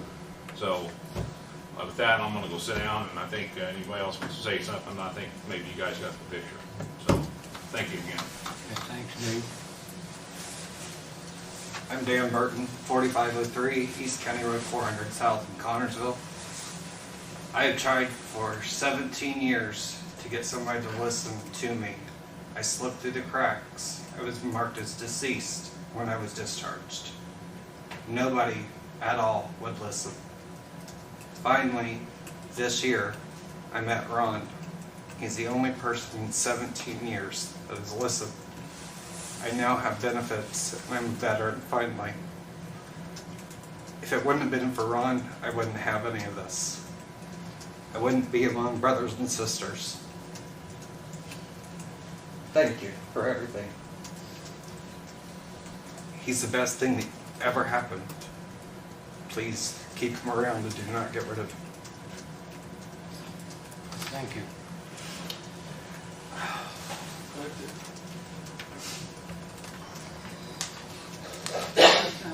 Here's Tiffany Bell, live at 1712 Ohio Avenue. Here today to talk for Chief Stevens about his reappointment. I read everything down. I want to make it clear that we do not refer to Mr. Stevens as Chief as a joke or a nickname. We call him Chief out of respect. The veterans in this town might not have served all at the same time or in the same places, but we all know what quality leadership is. And even though we served in different branches, the reputation of the Chief is so known that it's a common phrase to hear, "Go ask Chief." The phrase dates after the Civil War, and it refers to asking the highest ranking authority, not rank, for advice. They're considered experts and the most senior enlisted leaders on the deck plate. Like corporals and sergeants of the Marine Corps, they are the backbone of the Navy. They're humble professionals who work as advocates for their sailors' best interests. We like to call it leading from the front. They are an example of our values of honor, courage, and commitment. And let me tell you here today that that's the kind of person that we have working for Fayette County. The majority of the veterans in this town, or nearly 16% of voting age population, want and need him as our VSO. Before he was appointed, we had nothing but a voicemail and a closed door with a letter on it. The letter was written, or the former VSO made it clear that our time for us was minimal and our concerns were not valued. We went for nearly 4 years unable to receive help from our VSO. We were without an advocate, without a voice, without guidance from this man has provided for us. The more unfortunate part about the situation, as is not uncommon, we experienced the same kind of indignity at the VA hospital. It's only been within the past couple years that veterans have been able to see local doctors and go to local emergency rooms. Before that, we had to travel to Cincy, Indy, and Dayton. I'm sure most people haven't experienced being restricted to the point that they can't even go to their own doctor without having to travel 50 plus miles. Let me tell you, if you haven't done it, it's a humbling experience, especially if you've come back from a war zone. We've given appointments months out, and they would be canceled the day before. It happens quite often. Doctors rarely stay, and it's a constant inconsistency. The point I'm trying to make is Chief has been a consistent, reliable mentor and an advocate and a friend since he has arrived. You can ask any veteran here, he tells everyone the same thing when the first time they meet him. He gives you his number and he says, if you need anything, you call me. I might not always have the answer, but we'll figure it out. If you need a place to go, or somewhere to be upset, or somewhere to talk, you can come to this office. He's helped build a veterans group with Andrew Bunch, and it's helped build this community, and we meet places other than bars, other than the VFW or the AMVETS, because not everybody wants to go there. It's been a significant impact on the community because 22 veterans a day succumb to a suicide on American soil, and the majority of those losses are due to the overwhelming feeling of isolation. I myself was nearly one of those 22, and since returning from deployment in Iraq, I have struggled with PTSD, job loss, isolation, and homelessness. I've struggled to find help, and I realized after the first time meeting Chief that not one person since 2009 has just simply asked what happened. I realized that type of attitude and compassion has helped build a community, and out of that community of veterans and that have become friends, we have helped start to establish a veterans emergency shelter and homeless shelter here in town. working with the Journey Home. Word has gotten out of his experience and his help that the veterans in this town have called other veterans that they've served with that live out of state, and they hear the call to go ask Chief. I have statements here from other people in town, people from New Hampshire, from South Carolina, from Oklahoma, that have all called him up, and immediately, without hesitation, day or night, he'll drop what he's doing and talk to them and help them out. We've come together and we've become a family. And this has all been within the last year and a half, and that doesn't include the contribution that he's helped add by finding jobs, by going to job fairs for veterans and passing out his card in his own time, by picking people up from the airport, by just being there, to making sure that people have food. It would be a loss for this town if Chief Stevens is not reappointed, but it would be an even greater loss for the veterans in this community. We'd like to trust the system. We'd like to believe that we can find someone who knows what they're doing, who can help, and that they won't be taken away. Please consider not letting bureaucracy and personal opinion remove someone who is as qualified and who is as needed as he is. Hoorah, Chief. Thank you for that. Yeah, sorry. I'll give everybody else a chance.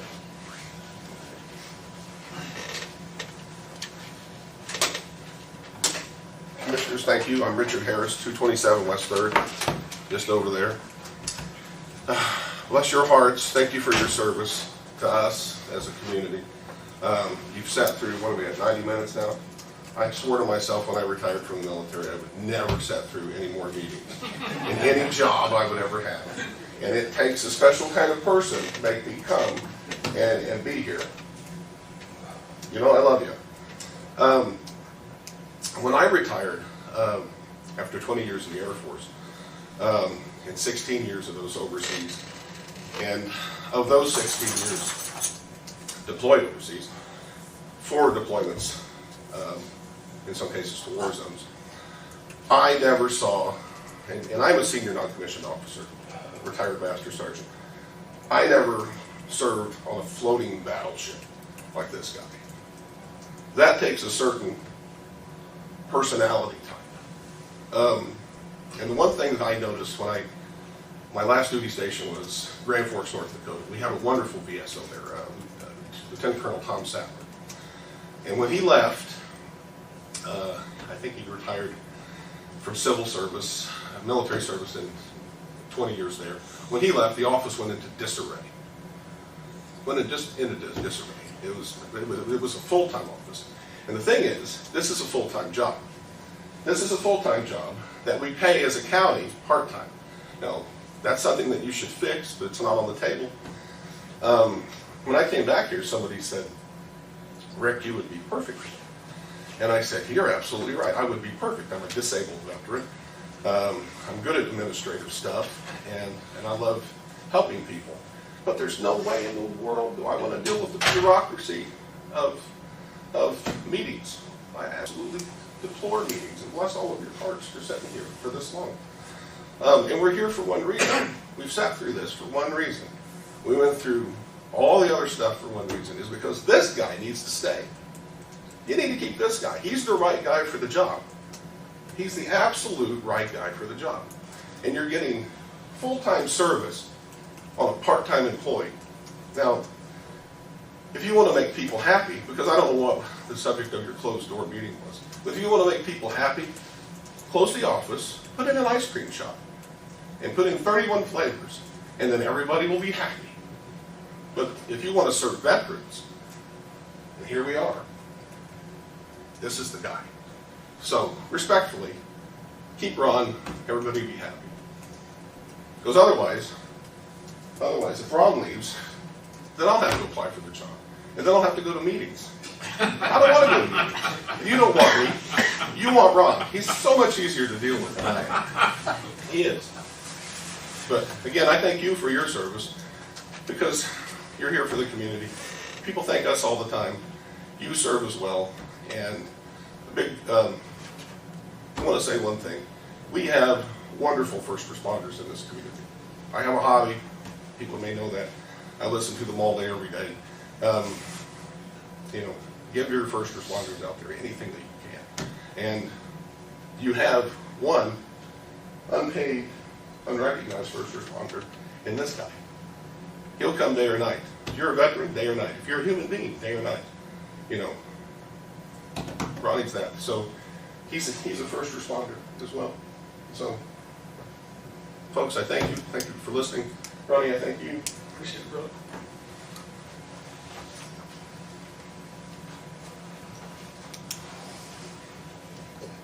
Ron Stevens, 513 West 8th Street, Connersville, Indiana.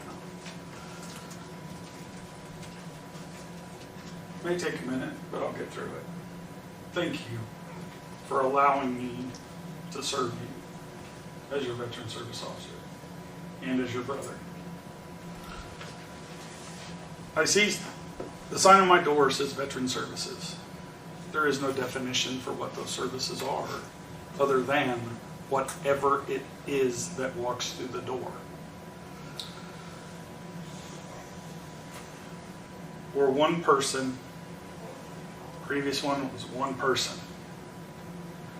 It's not even a two-person job that some county people have. Some counties have 2 people. It's beyond that. It's stretched. It's funeral homes. It's hospitals. It's nursing homes. It's homes. It's homeless shelters. It's wherever we're going. That's what services mean. You asked me a long time ago when we first met, Ms. Beavers, what is it that I do? It's hard for me to define it. It is. Because it doesn't matter if you're across the street in a restaurant helping somebody, or you're taking somebody that's in jail, a veteran that's in jail, who no longer has a home, finding him a home an hour and a half away in Winchester, taking him to Rushville to drop off his cat, then following him all the way to Winchester at 9 o'clock at night and getting him in that homeless shelter that saved his life. I cannot begin to tell you how much Smalls has saved my life, because he has. I got John Rolfe, the animal shelter, called us and said, hey, we got a service dog down here. It was because John was sitting in my office and he had met Smalls. And I said, dude, you need one. I said, and I explained the whole program because I've been through it. I've been through a lot, so I know a little. That's what I'll tell you. But we're able to connect him with that dog, and he's been the best thing for him ever since. He wouldn't get out of his house. He can't work anymore, so it's a struggle for any person when you're told you can't do it anymore. But whether or not, and Mr. Munson, you brought up something to my attention that I had upset somebody here.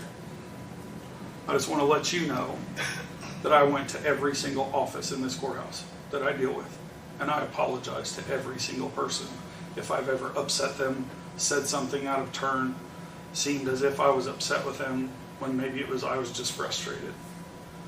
I was frustrated when I first got here. I will not tell you I was not. I was, because I was drowning trying to figure it out.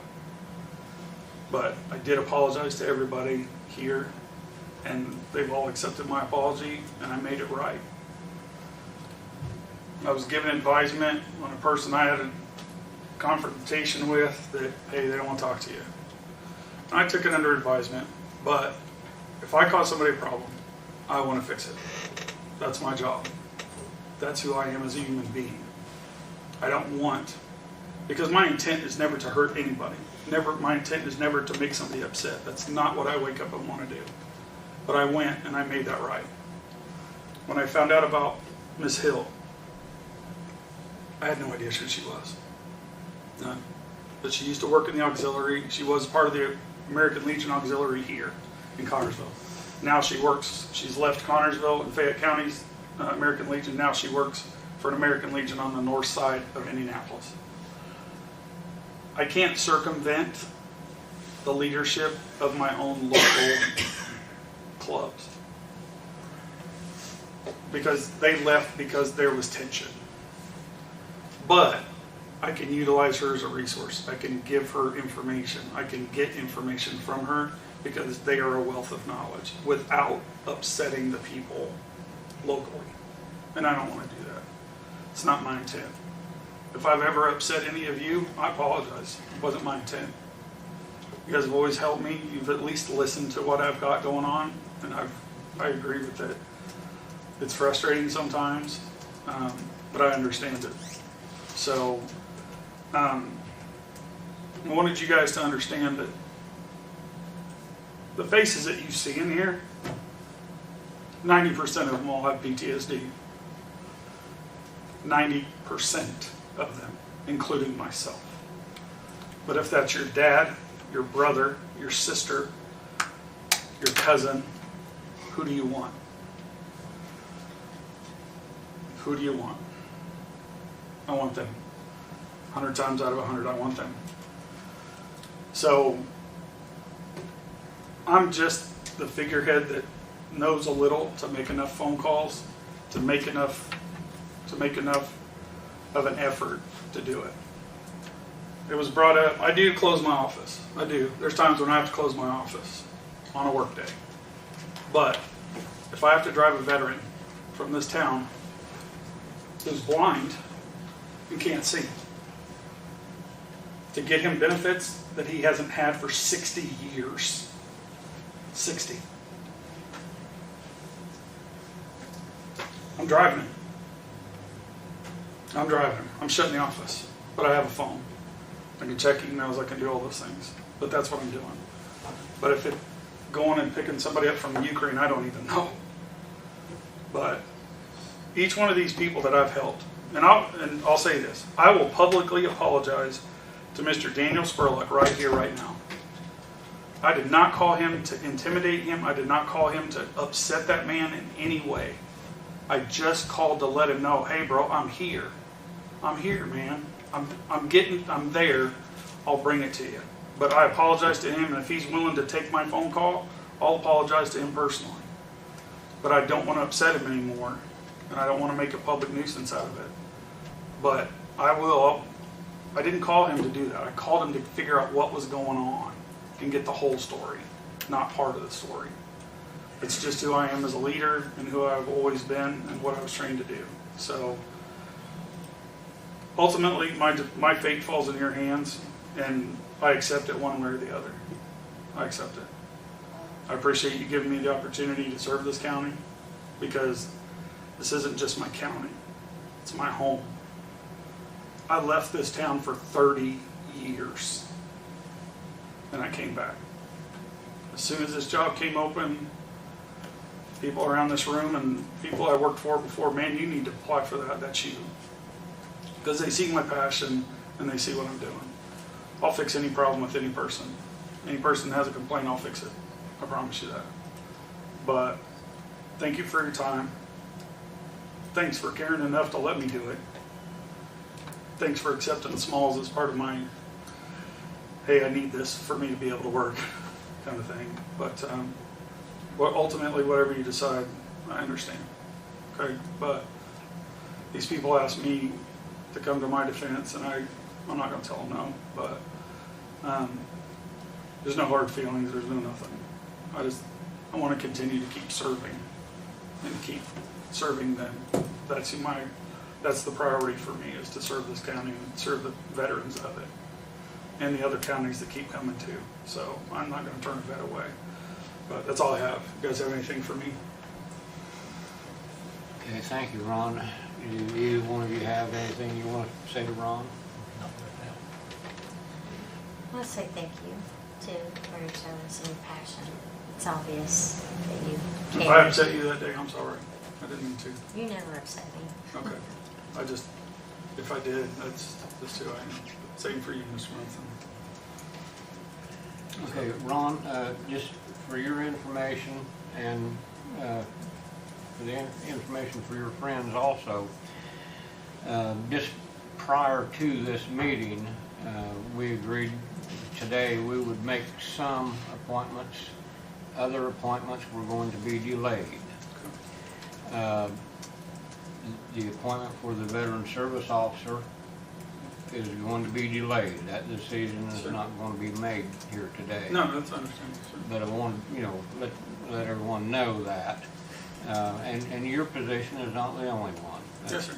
I understand. So we're gonna take care of a partial list today, and then December the 20th, we'll be back here and we're gonna do some more. I'm sure there will be some more on January, or at our first meeting in January. Yes, So, sir. my guess is you'll be hearing it from us real soon. Yes, sir. Okay. I'll be working. Okay. All right. I'll be available, trust me. I wish I had as many friends to call on as seemingly you do. You quit paying us. Good advice, You David. got limited seating, otherwise we'd had a lot more. Yeah. Yeah, Okay. I'd just like to say, I just found out briefly before the meeting, or else I think you'd have a lot more guys in here to support him if we knew about this. I just found out briefly before the meeting. Always. There's roughly 1,600 veterans in this town. Mr. Strong. Dale, Jason. Continuity in this job is so important. And keep changing. Continuity is king. And we've already expressed, this is the man that we want for the job. But continuity is king. And if you don't rehire him, which is you're right, it's a steep learning curve. Those are big shoes to fill. So please. Think about all the veterans and not just the one or two that may have been harmed in any way. Think about the whole of us, and not just the one or two. And it's not just the veteran, it's their family. We're not It's told. widows, it's wives, children, widows, widowers. You name it, it's all of them. And I don't know, do you guys know what a Gold Star family is? Okay. They don't know. So just briefly, a Gold Star family is when a service member dies on active duty, whether it's through injury or illness. The one that we have, that Mrs. Hill spoke of earlier, her husband passed away 6 months before he was supposed to retire. And then they moved back here. This is where he was from. Well, their oldest daughter is dying from a disease that she can't recover from.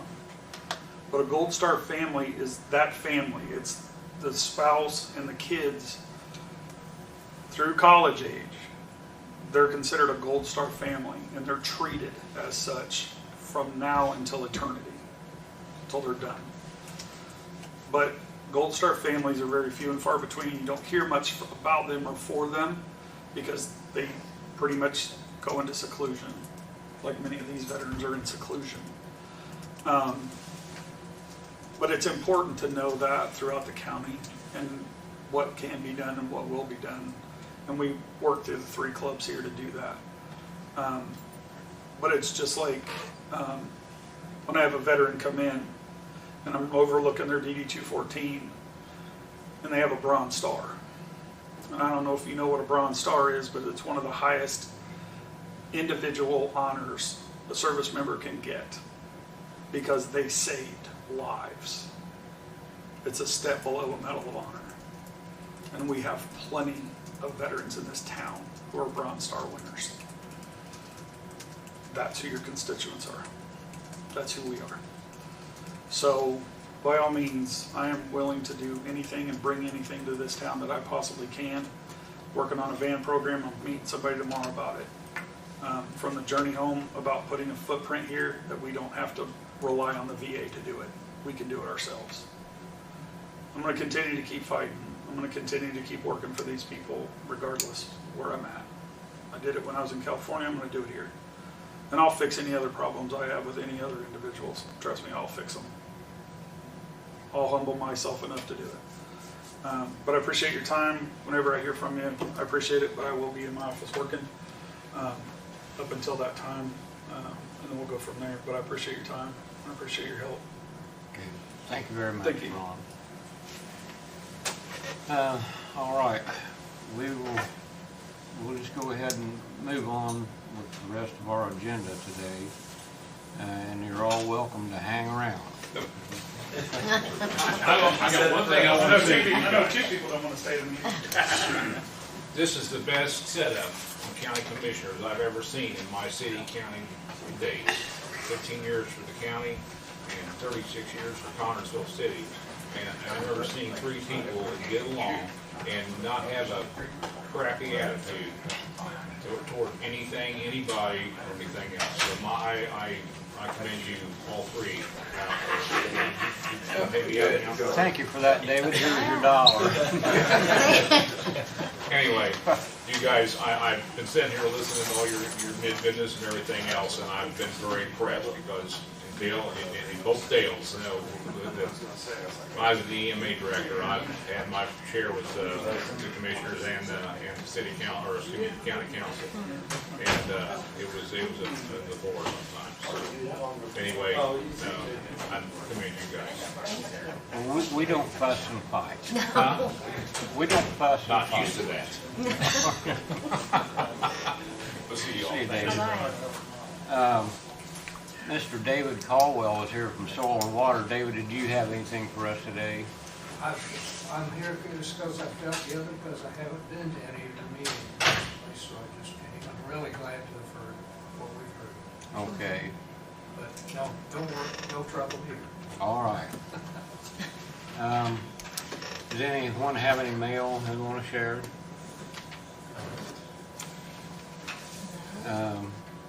Do we have anything under old business that we need to take care of today? Jane, we letting anything slip? I hope not. It's easy to do. We need to approve this. Okay, then under new business, We already approved this county. Yeah. yes. Yeah. Under new business, we do have some annual appointments to make, and we have a partial list, Okay, correct? yes, we do. Just want to read them off.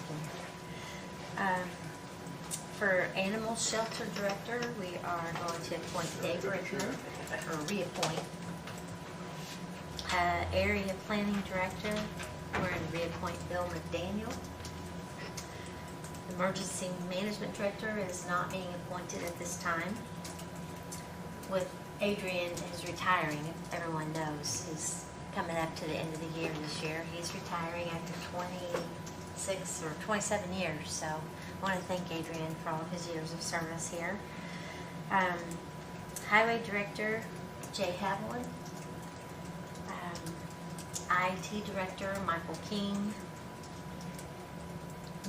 Maintenance Supervisor, Josh Jarbo, because also Bill Gray is retiring this year after 23 years. 911 Director, Kelly Van Meter. And we're also going to appoint Kelly officially this year as our Deputy Director for EMA.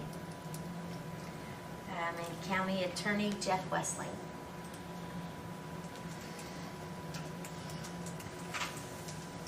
And I just thought of another one. Do we need to officially appoint the county auditor as our secretary?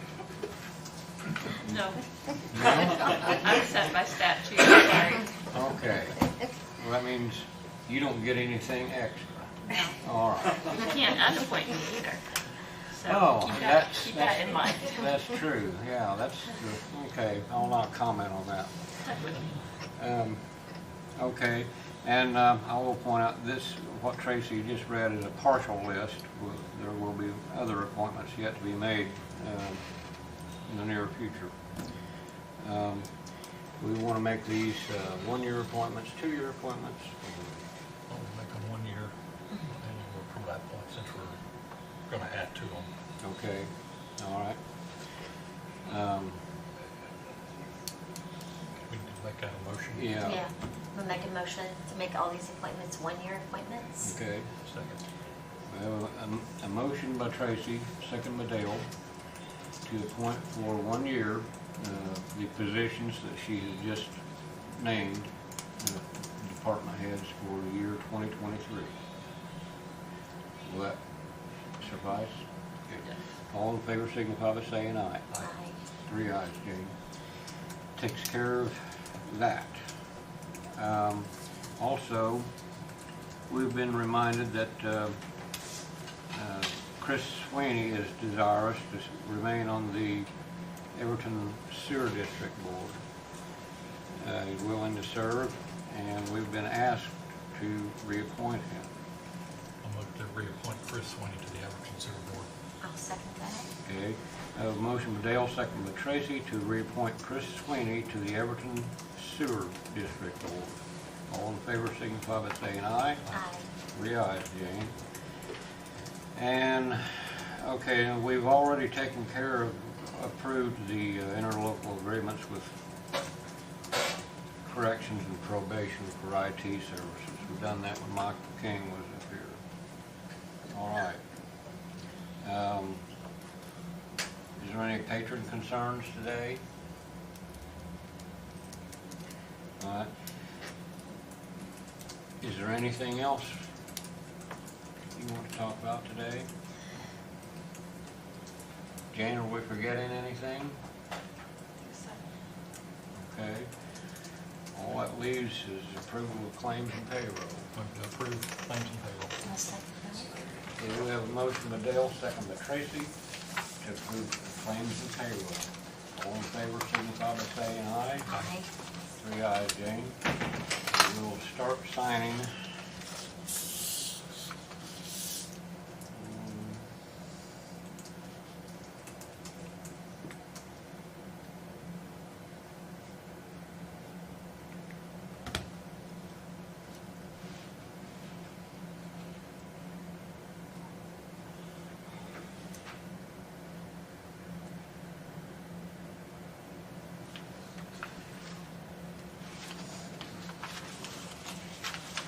There's only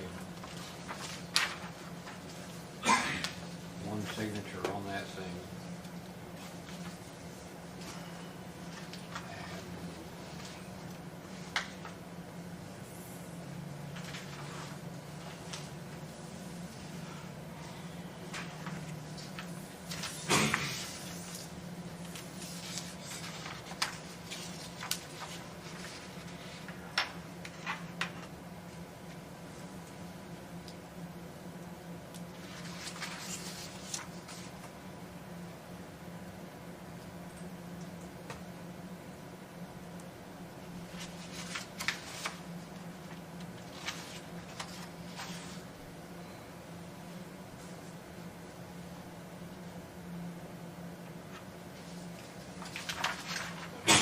Interlocal agreements.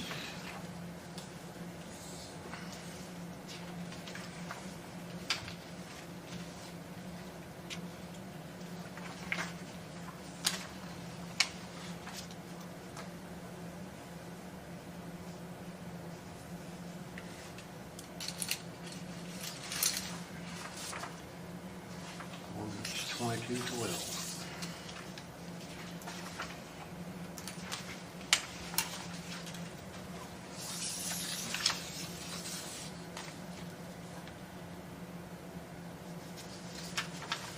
Ordinance 2211.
concludes our agenda for today. Adjourn. Second that. We have a motion by Dale, second by Tracy to adjourn. All in favor signify by saying aye. Aye. 3 ayes, Jane. Adjourn. Thank you all very much.